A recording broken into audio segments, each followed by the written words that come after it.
Tac était perché tout en haut sur le flanc nord du puits, les serres enfoncées dans le tronc pourri d'un arbre déraciné. Son regard d'aigle lui permettait sans peine de voir les véhicules en contrebas. Il voyait même les deux personnages dans le tout-terrain, l'écrivain au volant et près de lui l'enfant. Ce petit merdeux de cul béni, ici enfin. Tous les deux étaient enfin là. Tac avait brièvement rencontré l'enfant dans la vision qu'il avait eue, et il avait tenté de le distraire, de l'effrayer, de l'envoyer au loin, avant qu'il puisse trouver celui qui l'avait appelé. Mais il en avait été incapable. Tac remplit et apaisa le cerveau primitif de l'oiseau, puis il sauta à l'entrée du tunnel. Il y avait une petite niche à gauche. L'aigle s'y insinua, puis ne bougea plus, les ailes bien repliées. Il attendit.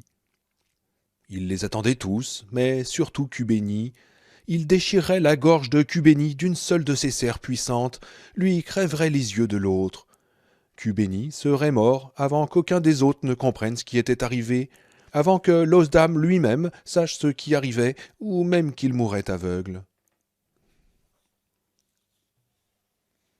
Steve avait emporté une couverture, un vieux plaid délavé, pour couvrir la moto du patron, au cas où il faudrait la transporter jusqu'à la côte ouest à l'arrière du camion.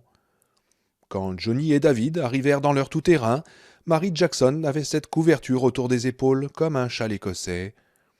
Le haillon à l'arrière du camion était ouvert, et elle était assise, les pieds sur le pare-choc, tenant la couverture serrée devant elle d'une main et une des dernières bouteilles de Jolt de l'autre. Elle se disait que jamais elle n'avait rien bu de plus agréable de toute sa vie. Ses cheveux étaient collés sur sa tête en un casque humide de sueur. Elle avait des yeux énormes. En dépit de la couverture, elle frissonnait. Elle avait l'impression d'être une réfugiée, comme on en voyait à la télévision après un incendie ou un tremblement de terre.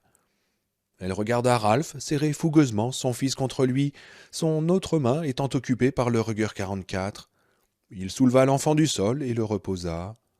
Marie glissa sur la route et fit un pas incertain. Les muscles de ses jambes tremblaient encore de sa course. « J'ai couru par instinct de survie, se dit-elle, et c'est une chose que je ne pourrai jamais expliquer, par des mots, ni en parlant, ni même dans un poème, ce que c'est de courir, non pas pour manger, ni pour une médaille, ni pour un prix, ni pour attraper un train, mais pour sauver sa putain de vie. » Cynthia lui posa une main sur le bras. « Ça va ?»« Ça va aller, » répondit Marie. « Donnez-moi 5 ans, et je serai en pleine forme. » « Pas trace d'elle, » dit Steve en les rejoignant. Il voulait parler d'Hélène, se dit Marie, puis il s'approcha de David et de Marinville. « David, ça va ?»« Oui, » répondit David, « et Johnny aussi. » Steve regarda avec un visage impassible l'homme qu'il était censé chaperonner.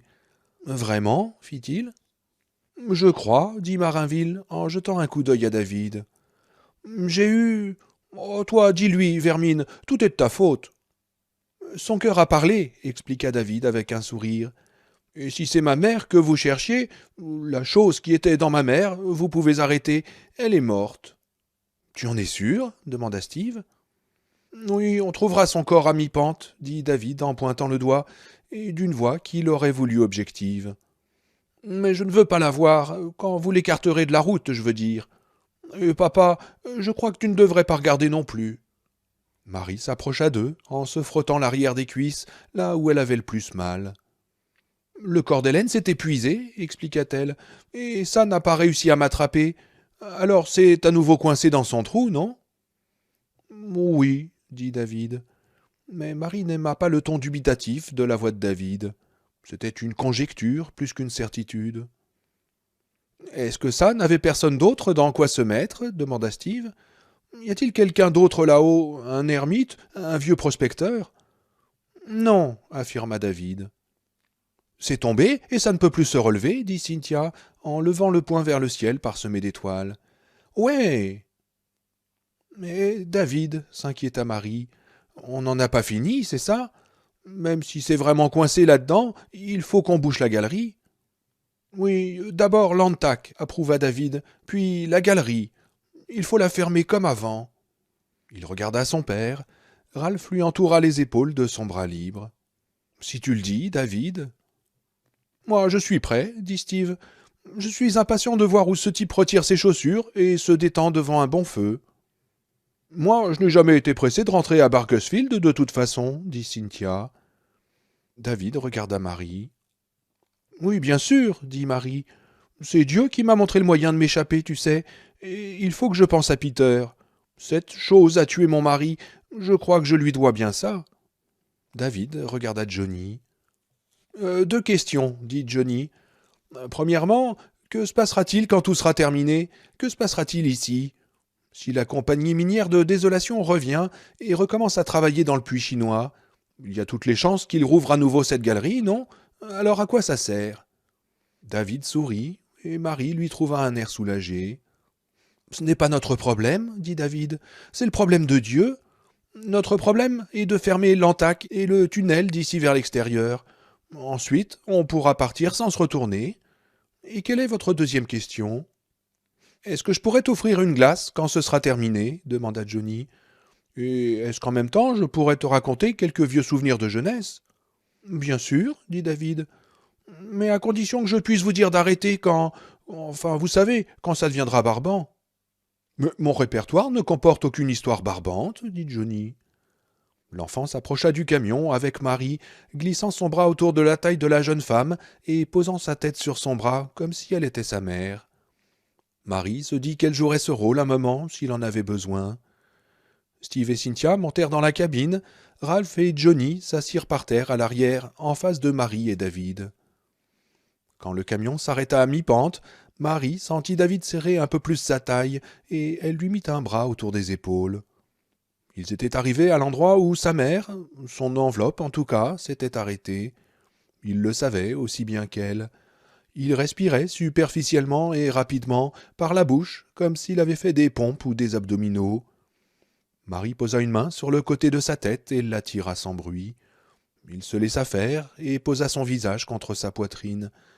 La respiration légère et rapide continua, puis Marie sentit les premières larmes mouiller son chemisier. En face d'elle, le père de David avait remonté ses genoux contre sa poitrine et caché son visage dans ses mains. « C'est bien, David, murmura-t-elle en lui caressant les cheveux.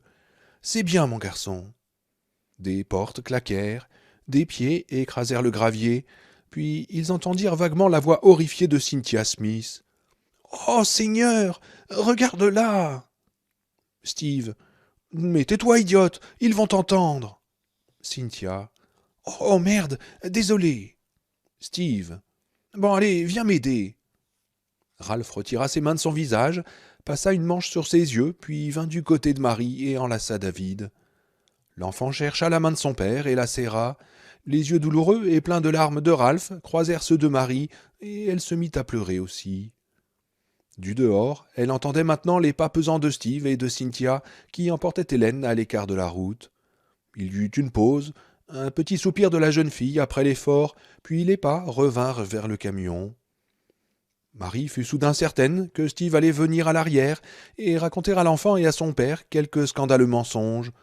Des conneries sur Hélène qui avait l'air si paisible, comme si elle faisait juste la sieste ici en plein désert. Elle tenta de lui envoyer un message. « Ne le fais pas, ne viens pas raconter de pieux mensonges, tu ne ferais qu'aggraver les choses. Ils étaient à Désolation, ils ont vu ce qui s'y passait, n'essaye pas de les leurrer sur ce qu'il y a dehors. » Les pas s'arrêtèrent. Cynthia murmura et Steve lui répondit. Puis ils se rassirent à leur place, les portières claquèrent, le moteur rugit et ils repartirent. David garda le visage pressé contre elle un moment encore, puis il se redressa. « Merci, dit-il. » Elle sourit, mais le haillon du camion était ouvert, et elle se dit qu'il devait entrer assez de lumière pour que David voie qu'elle avait pleuré, elle aussi. « Quand tu voudras, dit-elle, en lui déposant un baiser sur la joue. Elle serra les bras autour de ses genoux et regarda par l'arrière du camion la poussière qu'il soulevait. Elle voyait encore le feu clignotant, étincelle jaune dans l'étendue sombre, mais maintenant il allait dans l'autre direction, il s'éloignait d'eux. Le monde, celui qu'elle avait toujours pris pour le seul monde, semblait aussi s'éloigner d'elle. Galeries marchandes, restaurants, MTV, salle de gym, sextoride dans l'après-midi, tout s'éloignait. « Et c'est tellement facile, se dit-elle, aussi facile qu'une pièce s'échappant de ta poche par un trou. »« David, demanda Johnny, Est-ce que tu sais comment Tac est entré dans Ripton la première fois ?» David secoua la tête. Johnny opina du chef, comme si c'était ce à quoi il s'attendait, et reposa son dos contre le côté du camion. Marie se rendit compte que, si exaspérant que Marinville puisse être, elle l'aimait bien. Pas seulement parce qu'il était revenu avec David, elle l'aimait bien depuis, et bien depuis qu'ils avaient cherché les armes probablement. Elle lui avait fait peur, mais il avait rebondi. Elle se disait que ce devait être le genre de type qui avait démarré une seconde carrière après être tombé au plus bas. Et puis, il ne faisait pas tout ce qu'il pouvait pour être con, il savait aussi avoir de l'humour. Le 3006 était près de lui. Johnny le chercha de la main sans tourner la tête, le prit et le posa en travers de ses genoux. « Je crains de devoir me faire porter pâle pour une conférence demain soir, dit-il au plafond. J'aurais dû disserter sur punk et post-littérature, l'écriture américaine au XXIe siècle. Il faudra que je rembourse l'avance. Triste, triste, triste, George et Martha. C'est dans Qui a peur de Virginia Woolf, dit Marie, de Édouard Albee.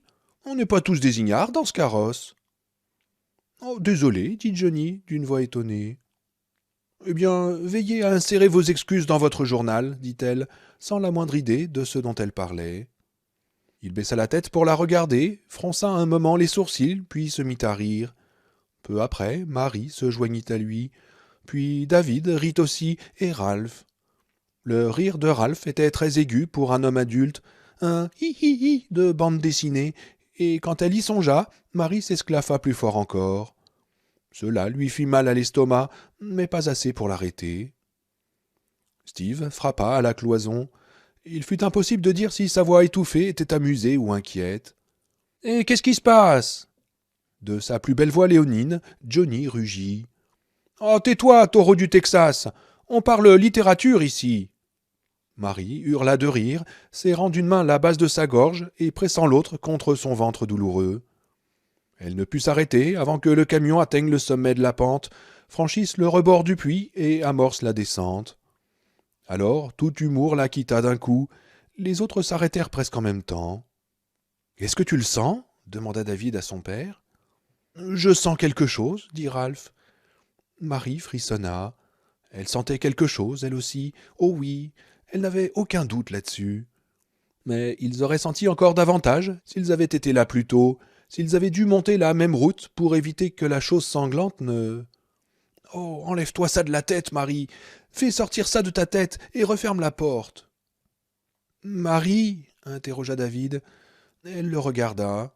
« Il n'y en a plus pour longtemps, dit-elle. »« Bien, dit David. » 5 minutes plus tard, de très longues minutes, le camion s'immobilisa et les portières de la cabine s'ouvrirent. Steve et Cynthia vinrent à l'arrière. « Tout le monde dehors, dit Steve. Terminus. » Marie sortit péniblement du camion, grimaçant à chaque mouvement. Elle avait mal partout, mais ses jambes battaient les records. Si elle était restée assise à l'arrière du camion plus longtemps, elle n'aurait probablement plus été capable de marcher du tout. « Johnny, est-ce qu'il vous reste de l'aspirine » demanda-t-elle. Il lui tendit le tube, et elle avala 3 comprimés qu'elle fit descendre avec son reste de jolt. Puis elle rejoignit les autres à l'avant du camion. Ils étaient au fond du puits chinois, les autres pour la première fois, elle pour la seconde. Le bureau de chantier était tout proche. En le regardant, en se rappelant ce qu'il y avait à l'intérieur et à quel point elle avait été près d'y finir son existence, elle eut envie de crier. Puis ses yeux se posèrent sur la voiture de police, la portière du conducteur toujours ouverte, le capot toujours levé, le filtre à air toujours par terre devant le pneu avant gauche. « Soutenez-moi » demanda-t-elle à Johnny. Il le fit, l'interrogeant du regard. « Maintenant, emmenez-moi jusqu'à la voiture. »« Pourquoi » demanda Johnny. « Il faut que je fasse quelque chose. »« Mais Marie, plus tôt on commence, plus tôt on finit, dit David. »« J'en ai que pour 1 seconde, dit Marie. « Allez, Shakespeare, on y va. » Il l'entraîna jusqu'à la voiture, un bras autour de sa taille, le 3006 dans l'autre main. Marie se dit qu'il devait la sentir trembler, mais c'était sans importance. Elle se reprit et se mordit la lèvre inférieure en se remémorant son trajet à l'arrière de cette voiture quand elle était arrivée au village. Peter et elle étaient ensemble derrière le filet. Elle avait senti l'aftershave du flic et l'odeur métallique de sa propre peur. Pas de poignée de porte, pas de moyen d'ouvrir les vitres, rien d'autre à regarder que la nuque rougie par le soleil d'Entragian et le stupide petit ours aux yeux fixes sur le tableau de bord. Elle se pencha dans la puanteur d'Entragian, sauf que c'était en fait la puanteur de Tac, elle le savait maintenant, et elle arracha l'ours de sa ventouse. Les petits yeux regardaient droit dans les siens, comme pour lui demander à quoi pouvait bien rimer toute cette folie. Quel bien cela pouvait accomplir, quel mal cela pouvait corriger. Elle jeta l'ours sur la rude surface du puits et l'écrasa du pied, très fort. Elle le sentit craquer sous sa chaussure. Ce fut le moment le plus satisfaisant de tout ce lamentable cauchemar. « Ça y est, c'est fini pour toi, saloperie, et ce n'est que la première étape. »« Ne me dites pas, dit Johnny, qu'il s'agit là d'une nouvelle variante des thérapies qu'on pratique dans le milieu universitaire. Une affirmation symbolique conçue tout spécialement pour les moments angoissants de la vie, une sorte de « je vais bien, et toi t'es réduit en bouillie. »« Enfermez-la, dit-elle sans aménité. Et vous pouvez me lâcher maintenant. »« Mais le faut-il vraiment » demanda-t-il en lui caressant la taille. « Je commençais juste à me familiariser avec la géographie des lieux. »« Dommage, dit Marie, je ne suis pas une carte. » Johnny la lâcha, et ils rejoignirent les autres. « David, demanda Steve, est-ce bien ici ?» Il montrait un endroit, par-delà le parc des engins de chantier, à gauche du baraquement rouillé avec son tuyau de poêle. À une vingtaine de mètres, sur la pente, s'ouvrait le trou carré que Marie avait déjà vu. Elle ne s'y était pas attardée, elle avait d'autres chats à fouetter, à commencer par trouver le moyen de rester en vie. Mais maintenant, cette vision la troubla. Elle eut la sensation que ses jambes avaient du mal à la porter. Enfin bon, j'ai au moins éliminé l'ours. Plus jamais, il ne regardera personne d'autre piégé à l'arrière de cette voiture de police, c'est toujours ça. Oui, c'est là, dit David, la galerie des Chinois. Cantac dans Canta, dit son père, comme en rêve. Oui, c'est ça, approuva son fils. Et il faut qu'on la fasse sauter demanda Steve. Mais comment est-ce qu'on procède? David montra le cube de béton près du bureau de chantier. D'abord, il faut qu'on entre là-dedans. Ils s'approchèrent du dépôt d'explosifs. Ralph secoua le verrou de la porte, comme pour le soupeser, puis arma son rigueur. Le clac-clac métallique leur sembla très sonore dans le silence du puits. « Écartez-vous, dit-il. Ça marche toujours très bien dans les films, mais dans la vie réelle, je n'en sais rien. »« Attendez une seconde, attendez, dit Johnny, en repartant en courant vers le rider. Ils l'entendirent fouiller dans les cartons de matériel derrière la cabine, puis « Ah, te voilà, horrible chose !» Il revint avec un casque intégral noir de motard et le tendit à Ralph. « Protège-cerveau de luxe, dit-il. Je ne le porte presque jamais. Dès que je le mets, je souffre de claustrophobie. Mais dans votre cas... » Ralph mit le casque, qui lui donna un air de soudeur futuriste. Johnny s'écarta de lui avec les autres. Marie tenait David par les épaules. « Vous devriez vous retourner, dit Ralph, d'une voix étouffée par le casque. Marie s'attendait à ce que David proteste, inquiet pour son père, une inquiétude bien compréhensible si l'on songeait qu'il avait déjà perdu 2 membres de sa famille ces 12 dernières heures. Mais David ne dit rien. La tache pâle de son visage avait des contours flous dans le noir, impossible de lire dans ses pensées, mais elle ne le sentit pas agité. Les épaules sous ses mains étaient plutôt calmes pour le moment. Peut-être sait-il que tout ira bien, dans cette vision qu'il a eue, mais elle ne voulut pas terminer sa pensée, qui pourtant s'imposa d'elle-même. Peut-être qu'il sait qu'il n'y a pas d'autre choix. Il y eut un long silence, très long, sembla-t-il à Marie, puis comme un coup de fouet aigu quand le fusil tira. Pas d'écho, curieusement. Le bruit, puis plus rien. Les flancs, les gradins du puits l'avaient absorbé. Retentit alors un cri stupéfait d'oiseau, puis plus rien. Marie se demanda pourquoi Tac n'avait pas envoyé ses animaux contre eux, comme il les avait envoyés contre bien des gens en ville. Peut-être parce que tous les 6 formaient un groupe spécial. Dans ce cas, c'était David qui le rendait spécial, comme un grand joueur peut à lui seul transformer toute une équipe. Ils se retournèrent et virent Ralph penché sur le cadenas. Marie lui trouva l'air d'un voyeur qui regarde par le trou d'une serrure. Il était occupé à examiner le résultat à travers la visière de son casque. Le cadenas était tordu et portait un gros trou noir en son centre, mais quand Ralph le secoua, il ne céda pas. Encore un coup, dit-il, en leur faisant signe du doigt de se retourner à nouveau. Ils le firent, et il y eut un autre coup de fouet. Pas de cri d'oiseau, cette fois. Marie se dit que ce qui avait crié devait être loin maintenant, bien qu'elle n'eût entendu aucun claquement d'ailes. Normal, sans doute, avec des coups de feu qui lui résonnaient aux oreilles. Cette fois, quand Ralph secoua la porte, le cadenas céda. Ralph le jeta et retira le casque de Johnny. Il souriait. David courut vers lui et le prit dans ses bras. « Beau travail, papa !»« Bon sang !» s'exclama Steve en ouvrant la porte. « Il fait drôlement sombre là-dedans. »« Il y a peut-être un interrupteur, dit Cynthia, puisqu'il n'y a pas de fenêtre. » Il tâta le mur près de la porte, d'abord à droite, puis à gauche. « Et faites attention aux araignées, dit nerveusement Marie. Il risque d'y avoir des araignées. »« Ah, ça y est, je l'ai, dit Steve. Ils entendirent le clic-clic, clic-clic, mais aucune lumière ne s'alluma. « Est-ce que quelqu'un a encore une lampe torche ?» demanda Cynthia. « J'ai dû oublier la mienne dans ce foutu cinéma. Je ne l'ai plus en tout cas. » Pas de réponse.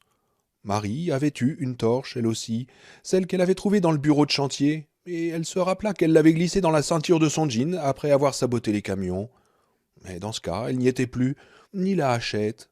Elle avait dû perdre les deux dans sa fuite. « Oh merde, dit Johnny, on fait pas de bons scouts. »« Il y en a une dans le camion, derrière le siège, dit Steve, sous les cartes. »« Pourquoi ne vas-tu pas la chercher ?» demanda Johnny. Pendant 1 ou 2 secondes, Steve ne bougea pas. Il regardait Johnny avec une curieuse expression, une expression que Marie ne put déchiffrer. Johnny le vit aussi. « Quoi, un problème ?»« Non, non, pas de problème, patron. »« Bah alors, magne-toi !»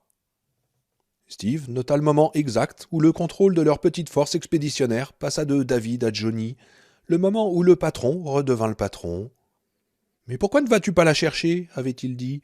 Une question qui n'en était pas une, le premier ordre véritable que Marinville lui avait donné depuis qu'ils avaient quitté le Connecticut. Johnny sur sa moto, Steve se prélassant derrière dans le camion, cigare au bec. Jusqu'à ce que Johnny lui dise d'arrêter, il l'avait appelé patron, parce que c'était la tradition dans le monde du spectacle. Au théâtre, les machinistes appellent le directeur de plateau patron. Au cinéma, les assistants appellent le metteur en scène patron. En tournée, les accompagnateurs appellent l'organisateur ou les membres du groupe patron. Il avait tout simplement transféré cet aspect de son ancienne vie dans son nouveau travail. Mais il n'avait pas considéré Johnny comme le patron, en dépit de sa voix tonitruante et de son attitude, menton en avant, style « je sais ce que je fais », jusqu'à maintenant en tout cas. Et cette fois, quand Steve l'avait appelé patron, Johnny n'avait pas protesté. « Et pourquoi tu ne vas pas la chercher ?» Une question, 7 mots, et tout avait changé. Mais qu'est-ce qui avait changé? Quoi exactement? J'en sais rien, murmura-t-il en ouvrant la portière du rider pour fouiller derrière son siège. À quoi ça rime? Je n'en sais vraiment rien. La torche électrique, un long engin à 6 piles, se trouvait sous une masse de cartes froissées avec la mallette des premiers secours et une boîte en carton contenant quelques ampoules de phare. Il essaya la torche, vit qu'elle éclairait et revint vers les autres au pas de gymnastique. « Fais d'abord attention aux araignées, dit Cynthia, d'une voix juste un peu trop tendue pour un ton de conversation normal. Aux araignées et aux serpents.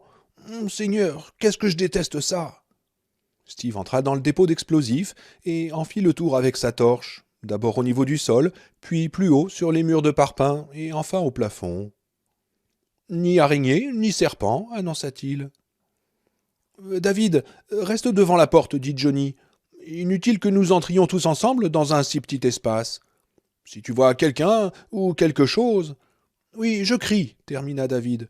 Ne vous en faites pas.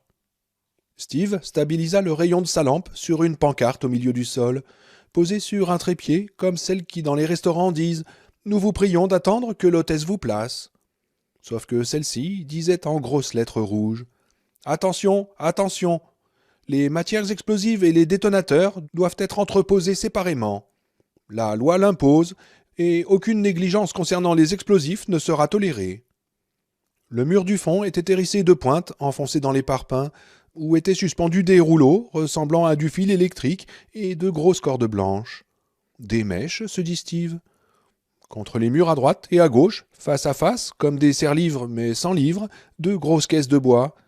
L'une, marquée dynamite et amorce, avec la mention maniée avec précaution, était ouverte, son couvercle levé comme celui d'un coffre à jouets. L'autre, simplement marquée produit explosif en lettres noires sur fond orange, était fermée par un cadenas.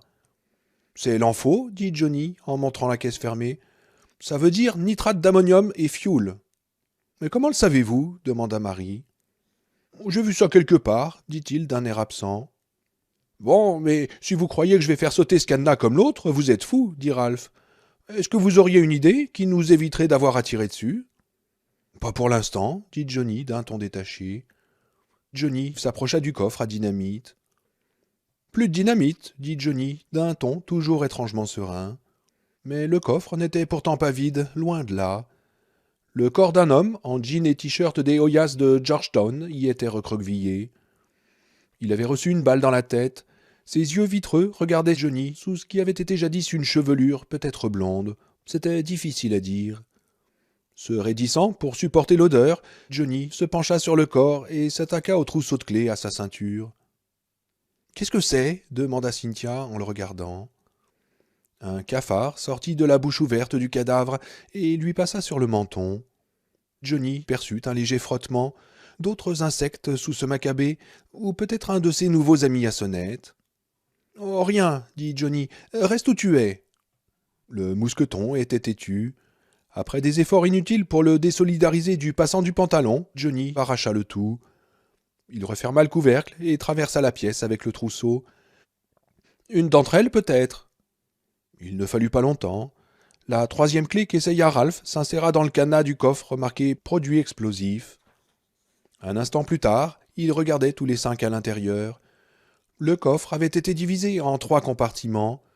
Ceux des extrémités étaient vides. Celui du milieu était plein de ce qui ressemblait à de longs sacs de toile à beurre, avec entre eux, éparpillés, quelques particules blanches et rondes, comme de la grenaille qui s'en était échappée. Les sacs étaient fermés par des cordonnets. Il en sortit un, on aurait dit un gros saucisson, et il jugea qu'il pesait dans les 5 kilos. Sur le côté, en noir, était écrit en faux. En dessous, en rouge, « Attention, inflammable, explosif ». Bon, d'accord, dit Steve, mais comment est-ce qu'on va le faire sauter sans détonateur? T'avais raison, patron, ni dynamite ni amorce, juste un type avec une coupe au 30-30. Le contremaître de l'équipe des démolisseurs, je suppose. Johnny regarda Steve, puis les autres. Est-ce que vous pourriez sortir rejoindre David un moment, dit-il. J'aimerais parler à Steve seul à seul. Pourquoi demanda Cynthia. Parce que j'en ai besoin, dit Johnny, d'une voix curieusement gentille. Juste un petit problème à régler, c'est tout. 1000 excuses. Je ne suis pas doué pour les excuses en général, mais là, avec tout ce public, je suis encore moins sûr d'y arriver. Je doute que ce soit le bon moment, dit Marie. Le patron lui faisait signe, de manière urgente, avec ses yeux. Oh, c'est bon, dit Steve, il n'y en a pas pour longtemps. Et ne partez pas les mains vides, dit Johnny, que chacun de vous prenne un sac de ce feu d'artifice instantané. À ce que je sais, sans détonateur, ce serait plutôt un feu de camp instantané, dit Ralph. Mais j'aimerais savoir ce qui se passe, dit Cynthia d'un ton inquiet. Mais rien, lui dit Johnny d'une voix apaisante. Sincèrement.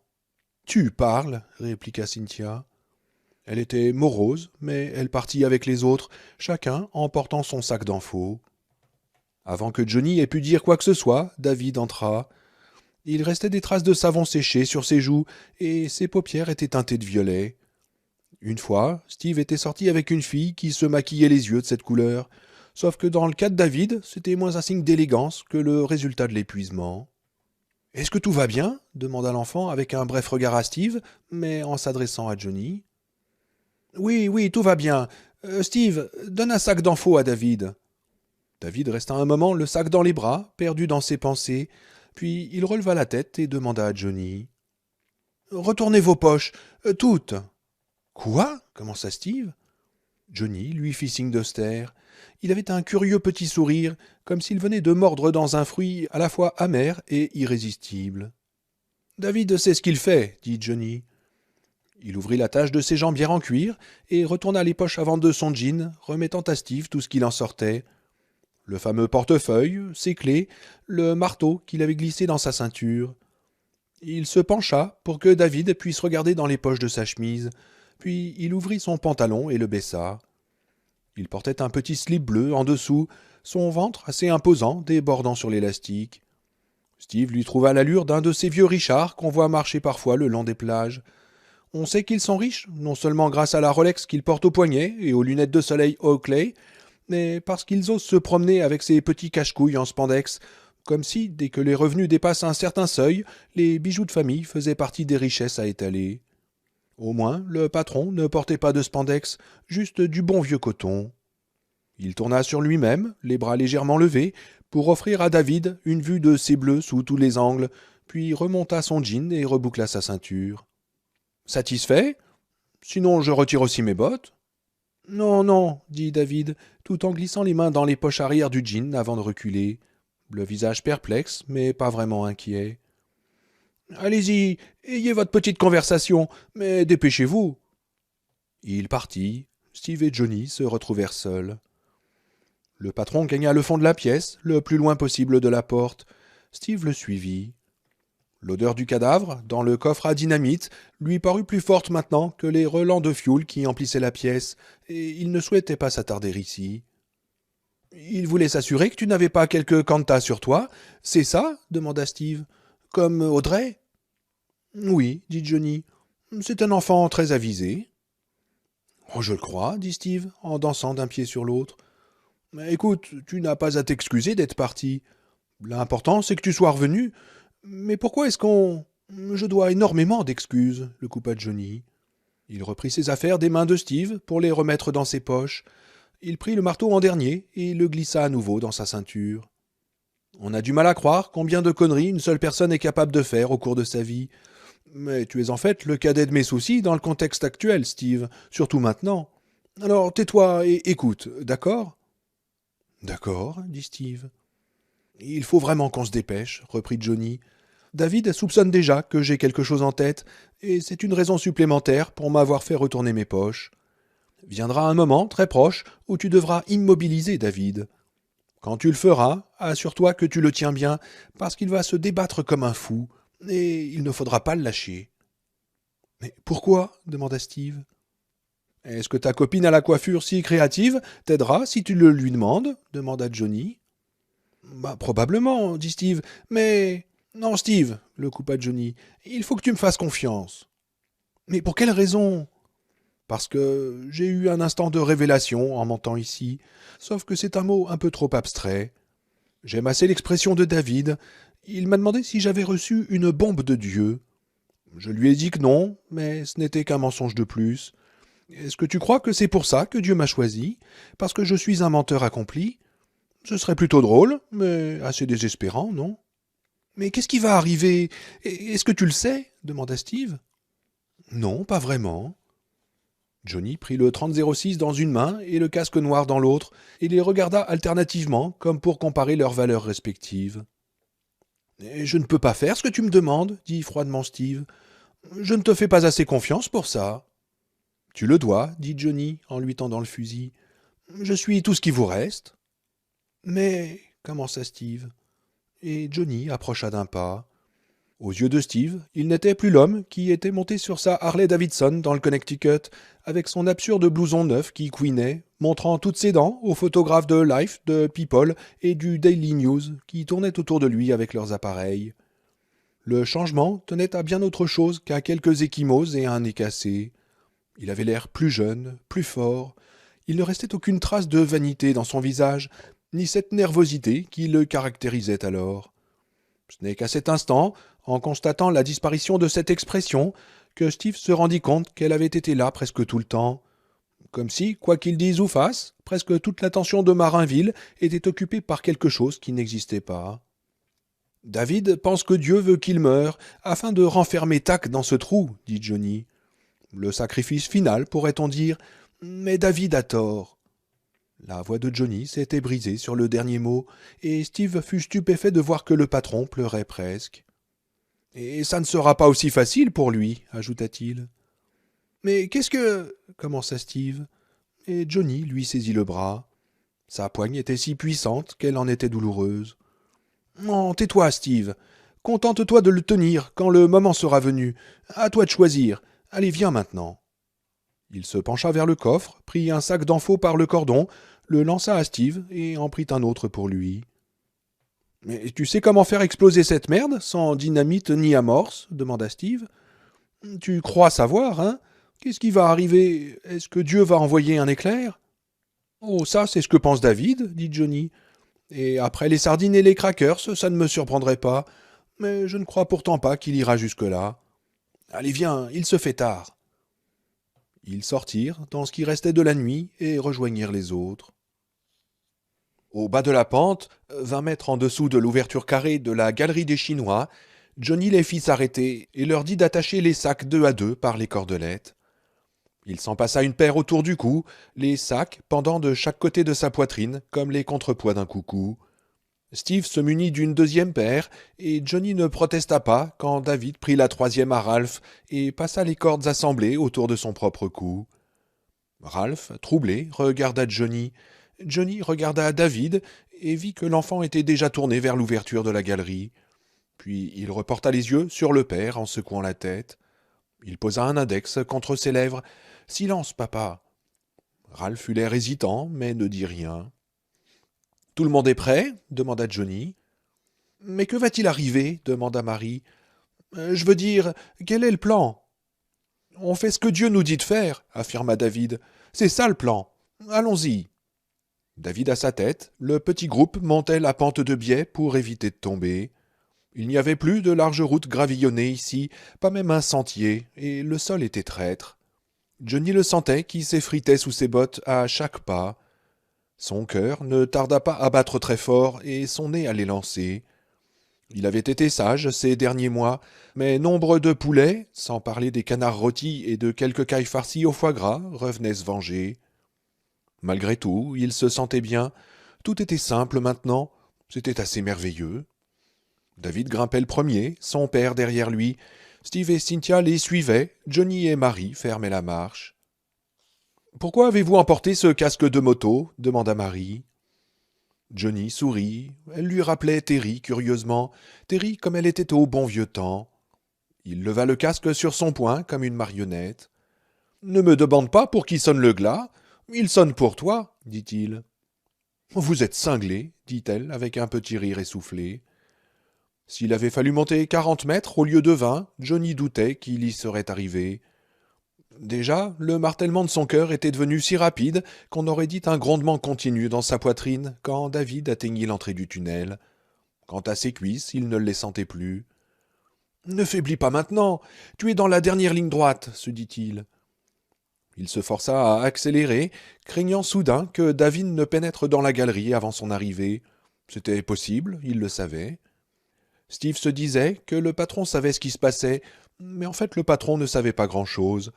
On lui avait donné une page du scénario avant les autres, c'était tout.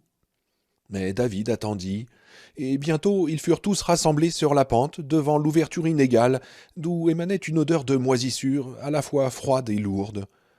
Il en sortait aussi un bruit que Johnny associait aux cages d'ascenseur, une sorte de léger murmure d'air en mouvement. « On devrait prier, » dit David d'une voix timide. Il tendit les mains de chaque côté. Son père prit l'une, Steve posa son 3006 et prit l'autre. Marie prit celle de Ralph, Cynthia celle de Steve. Johnny s'avança entre les deux femmes, laissa tomber le casque entre ses bottes, et le cercle fut complet. Il se tenait dans l'obscurité du puits chinois, dans l'odeur de pourriture qu'exhalait la terre, écoutant le lointain ronronnement, regardant David Carver qui les avait amenés là. « Le père de qui ?» leur demanda David. « Notre père, » dit Johnny, qui parut se souvenir sans difficulté de la vieille prière, comme s'il ne s'en était jamais éloigné. « Qui êtes aux cieux, que ton nom soit sanctifié, que ton règne arrive. » Les autres se joignirent à lui, d'abord Cynthia, fille de pasteur, et Marie en dernier. « Que ta volonté soit faite, sur la terre comme au ciel. Donne-nous aujourd'hui notre pain de ce jour, et pardonne-nous nos offenses, comme nous pardonnons à ceux qui nous ont offensés. Garde-nous de la tentation, et délivre-nous du mal. Amen. » Cynthia continua. « À toi seul la victoire, le règne qui n'a pas de fin, la puissance et la gloire, dit-elle, avant de lever des yeux où scintillait cette petite flamme que Johnny appréciait de plus en plus. C'est comme ça que je l'ai appris, ajouta-t-elle. Une sorte de fourre-tout protestant, vous voyez. David regardait Johnny maintenant. Aide-moi à faire de mon mieux, continua Johnny. Si tu es là, Seigneur, et j'ai maintenant des raisons de croire que c'est le cas, aide-moi à faire de mon mieux et à ne plus faiblir. Je voudrais que tu prennes cette requête très au sérieux, parce que j'ai un long passé de faiblesse. David, as-tu quelque chose à ajouter? David haussa les épaules et secoua la tête. Non, je l'ai déjà dit David. Il lâcha les mains qui le tenaient, et le cercle se brisa. Bon, d'accord, on le fait, dit Johnny. Mais on fait quoi? Demanda Marie. Est-ce que quelqu'un pourrait me le dire? Je suis censé entrer, dit David. Seul. Johnny secoua la tête. Non, dit Johnny, et ne commence pas avec ton Dieu m'a dit, parce qu'à cet instant, il ne te dit rien du tout. Ton écran de télé affiche dans quelques instants la suite de notre programme. Est-ce que je n'ai pas raison? David lui jeta un regard hésitant et s'humecta les lèvres. Johnny leva une main vers l'obscurité de la galerie qui les attendait, et du ton d'un homme qui accorde une grande faveur.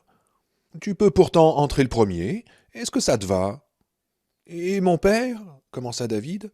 Oui, juste derrière toi, dit Johnny. Il te rattrapera si tu tombes. Non, s'écria soudain David d'un air terrifié. Je ne veux pas. Je ne veux pas qu'il entre du tout. Le toit risque de s'effondrer. Mais David, dit Johnny, ce que tu veux n'a pas d'importance. Cynthia saisit le bras de Johnny. Elle lui aurait enfoncé les ongles dans la chair s'il n'avait pas été complètement rongé. Mais laisse-le tranquille, dit-elle. Pour l'amour du ciel, il a sauvé votre putain de vie. Est-ce que vous ne pouvez pas arrêter de le harceler? Mais je ne le harcèle pas, dit Johnny. Pour le moment, c'est lui qui se harcèle tout seul. Il suffit qu'il se rappelle qui commande. Johnny regarda David, qui murmura quelque chose beaucoup trop bas pour qu'on entende. Mais Johnny n'avait pas besoin d'entendre pour savoir ce qu'il avait dit. Oui, c'est très juste, Dieu est cruel, dit Johnny, mais tu le savais, et tu n'as aucun pouvoir sur la nature de Dieu, aucun de nous d'ailleurs. Alors pourquoi ne te détends-tu pas? Mais David ne répondit pas. Il avait la tête baissée, mais pas pour prier cette fois. Johnny prit cela pour de la résignation. D'une certaine façon, l'enfant savait ce qui allait arriver, et c'était le pire. Le moment le plus cruel, si vous voulez. Ce ne serait pas aussi facile pour lui, avait-il dit à Steve dans la réserve d'explosifs. Mais là-bas, il n'avait pas vraiment compris à quel point ce serait dur. D'abord sa sœur, puis sa mère, et maintenant... Bien, dit Johnny, d'une voix qui sonna aussi sèche que le sol sur lequel il se tenait. D'abord David, puis Ralph, puis toi, Steve. Je te suivrai. Ce soir, enfin ce matin, c'est les dames en dernier. Oh, s'il faut qu'on entre, je veux entrer avec Steve, dit Cynthia. Bon, d'accord, très bien, acquiesça Johnny, comme s'il s'y attendait. On peut échanger nos places. Mais qui vous a nommé chef? Demanda Marie. Johnny se tourna vers elle comme un serpent, au point que la surprise lui fit faire un dangereux pas en arrière. Vous voulez prendre ma place? Demanda Johnny. Parce que si c'est le cas, je serais ravi de vous la laisser. Je ne l'ai pas plus réclamé que David. Alors qu'en pensez-vous? Vous voulez coiffer le chapeau de grand chef? Marie secoua la tête, gênée. Du calme, patron, murmura Steve. Je suis calme, mentit Johnny. Il regarda David et son père, côte à côte, tête baissée, mains entrelacées, et ce ne fut pas facile. Il avait du mal à croire à l'énormité de ce qu'il permettait. Du mal, il n'arrivait pas du tout à le croire. Comment pourrait-il continuer sans une incompréhension bénie dressée devant lui comme un bouclier? Comment quiconque y arriverait? Voulez-vous que je prenne ces sacs, Johnny? Demanda timidement Cynthia. Vous n'avez pas encore bien récupéré de la montée, et vous avez l'air crevé. J'espère que je ne vous vexe pas. Non, non, ça ira, dit Johnny. Ce n'est plus très loin maintenant, n'est-ce pas, David? Non, dit David d'une petite voix tremblante. Maintenant, il ne se contentait pas de tenir la main de son père, il la caressait d'un vrai geste d'amour. Il posa sur Johnny des yeux désespérés et suppliants, les yeux de quelqu'un qui sait presque. Johnny détourna les yeux, malade, brûlant et glacé à la fois. Il croisa le regard affolé et inquiet de Steve et tenta de lui envoyer un autre message. « Contente-toi de le tenir quand le moment sera venu. » Et à haute voix. « Donne la torche électrique à David, Steve. » Pendant quelques secondes, il crut que Steve ne le ferait pas. Puis Steve sortit la torche de sa poche arrière et la tendit à l'enfant. Johnny leva à nouveau la main vers l'obscurité de la galerie, d'où montait une odeur froide de feu mort et un lointain bourdonnement, tout au fond, au centre de la montagne assassinée. Il tendit l'oreille pour entendre quelques mots de réconfort de Terry, mais Terry avait quitté les lieux. Peut-être cela valait-il mieux. « David, appela Johnny d'une voix tremblante, est-ce que tu veux bien éclairer notre chemin ? Je ne veux pas, murmura David. Puis, inspirant profondément, il leva les yeux vers le ciel où les étoiles commençaient à pâlir, et il cria. Je ne veux pas. Est-ce que je n'en ai pas déjà fait assez ? Ce n'est pas juste. Ce n'est pas juste et je ne veux pas. Les 4 derniers mots étaient sortis en un cri désespéré qui lui arracha la gorge. Marie voulut s'approcher, mais Johnny lui saisit le bras. Bas les pattes, dit-elle en avançant à nouveau. Restez tranquille, ordonna Johnny. Et il la tira en arrière, elle céda. Johnny regarda David et silencieusement leva à nouveau la main vers la galerie. David regarda son père, les joues ruisselant de larmes. « Va-t'en, papa, retourne au camion. »« Si tu y vas, j'y vais, » dit Ralph en secouant la tête. « Non, dit David, je te le demande, ce ne sera pas bon pour toi. » Mais Ralph ne bougea pas, il regardait patiemment son fils. David leva les yeux vers lui, puis vers la main tendue de Johnny, une main qui ne se contentait plus d'inciter, mais une main qui exigeait. Il se retourna et entra dans la galerie. Dès les premiers pas, il alluma la torche, et Johnny vit des grains de poussière danser dans le rayon. Des grains de poussière ou autre chose. Une chose qui aurait fait battre plus vite le cœur d'un vieux prospecteur. Un reflet d'or ici, et puis plus rien. Ralph suivit David. Steve passa ensuite. La lumière bougeait dans la main de l'enfant. Elle passa d'abord sur le mur de pierre, puis sur une ancienne poutre où étaient gravés des caractères chinois. Peut-être le nom d'un mineur mort depuis longtemps, ou celui de sa petite amie, laissée loin derrière dans les huttes de Poyang au bord des marais. Puis la torche éclaira le sol, où elle révéla une couche d'ossements. Crâne fissuré, cage thoracique incurvée, comme un sourire horrible de chat. Le rayon remonta vers la gauche. Le reflet d'or reparut, plus brillant et plus précis cette fois. « Hé, attention !» s'écria Cynthia. « On n'est pas seul !» Il y eut une explosion de battements d'ailes dans le noir, un son que Johnny associait avec son enfance dans le Connecticut, quand les faisans jaillissaient hors des buissons pour s'envoler, au moment où la nuit remplaçait le crépuscule. Pendant un instant, l'odeur de la mine fut plus forte, tandis que des ailes invisibles projetaient un courant d'air vicié contre son visage. Marie poussa un cri. Le faisceau de la torche tressauta, et une seconde révéla une apparition cauchemardesque dans l'air, quelque chose d'ailé avec des yeux dorés perçants et des serres tendues. Les yeux étaient rivés sur David. C'était David qu'il voulait.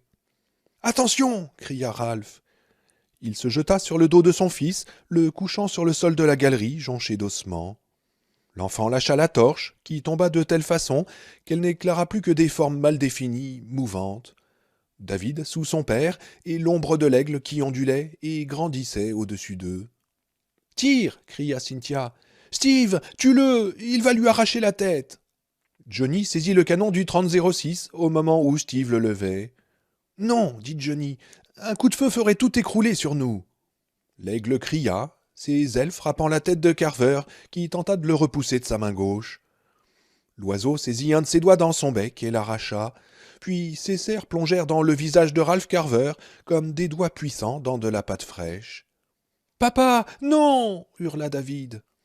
Steve se précipita vers l'enchevêtrement d'ombre, et quand il heurta du pied la torche par terre, Johnny eut une vision plus nette qu'il ne l'aurait souhaité de l'oiseau tenant la tête de Ralph dans ses serres.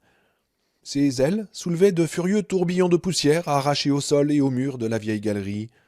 La tête de Ralph oscillait de tous côtés, mais il couvrait presque entièrement David de son corps. Steve recula le fusil dans le dessein de s'en servir comme d'une matraque, mais la crosse heurta le mur. Il n'y avait pas assez de place. Il le jeta donc en avant, comme une lance. L'aigle tourna alors son regard terrifiant vers lui et changea la position de ses serres sur la tête de Ralph. Les ailes faisaient un bruit de tonnerre lointain dans l'espace clos. Johnny vit le doigt de Ralph pendre sur le côté du bec comme un monstrueux cigare. Steve lança une nouvelle fois le fusil et atteignit l'aigle, qui laissa tomber le doigt de son bec. Sa tête vint frapper le mur, les serres se refermèrent. L'une s'enfonça plus profondément dans le visage de Ralph. L'autre se leva et plongea dans sa nuque qu'elle déchira. L'oiseau cria, peut-être de rage, peut-être de triomphe, et Marie lui fit écho. « Seigneur, non !» hurlait David d'une voix enrouée. « Oh Seigneur, je t'en prie, fais que ça, arrête de faire du mal à mon papa !» « C'est l'enfer, » se dit calmement Johnny, qui s'avança et s'agenouilla. Il saisit la serre enfoncée dans la gorge de Ralph. C'était comme saisir un affreux bibelot exotique gainé de crocodile. Il la tordit aussi fort qu'il put et entendit un bruit sec de cassure. Au-dessus de lui, Steve s'acharnait avec la croche de son fusil, cognant la tête de l'aigle contre la paroi rocheuse de la galerie. Il y eut un craquement. Une aile frappa la tête de Johnny. C'était comme si le busard était revenu. Retour vers le futur, songea-t-il. Il lâcha la serre pour saisir l'aile et tira.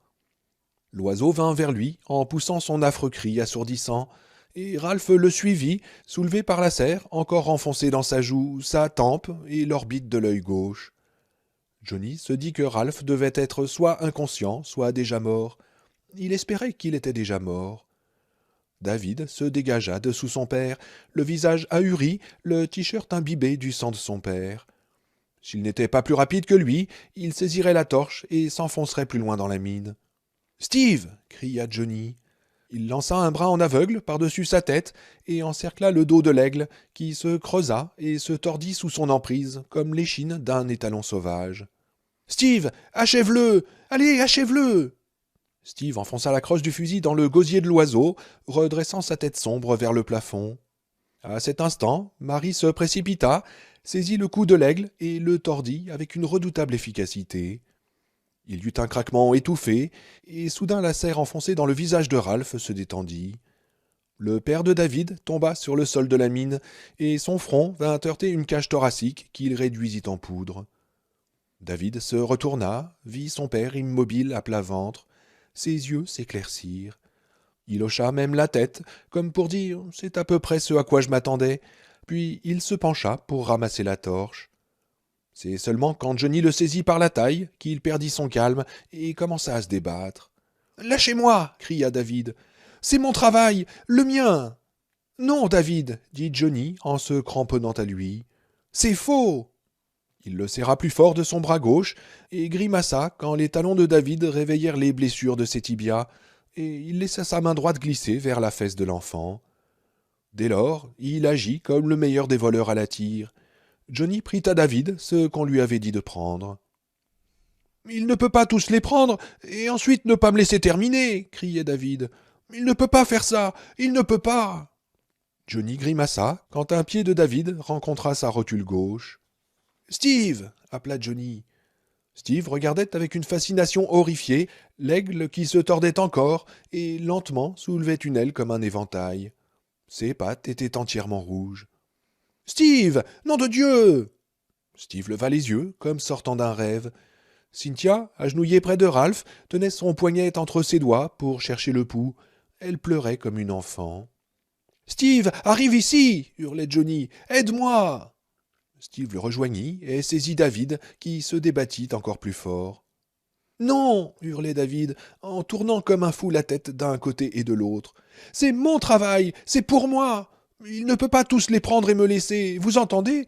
Il ne peut pas tous les prendre. »« David, arrête !» cria Johnny. David cessa de lutter et s'abandonna dans les bras de Steve comme une marionnette dont on vient de couper les fils. Il avait les yeux rouges et les paupières irritées. Johnny n'avait jamais vu un visage exprimer une telle désolation, un tel sentiment de perte. Le casque de moto gisait là où il l'avait laissé tomber quand l'aigle avait attaqué. Johnny se pencha, le ramassa et regarda l'enfant dans les bras de Steve. Steve exprimait exactement ce que Johnny ressentait.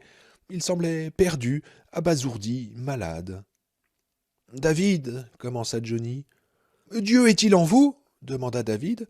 « Pouvez-vous le sentir en vous, Johnny, comme une main ou un feu ?»« Oui, » répondit Johnny. « Alors vous ne prendrez pas ça mal, » dit David. et il lui cracha au visage. Sur la peau fine et tuméfiée de Johnny, sous ses yeux, ce fut chaud comme des larmes.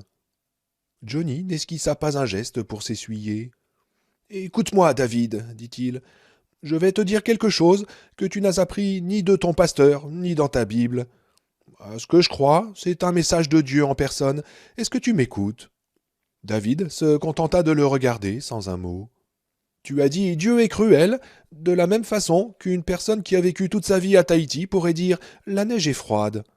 Tu le savais, mais tu ne comprenais pas, dit Johnny en s'approchant pour placer ses paumes sur les joues froides de l'enfant.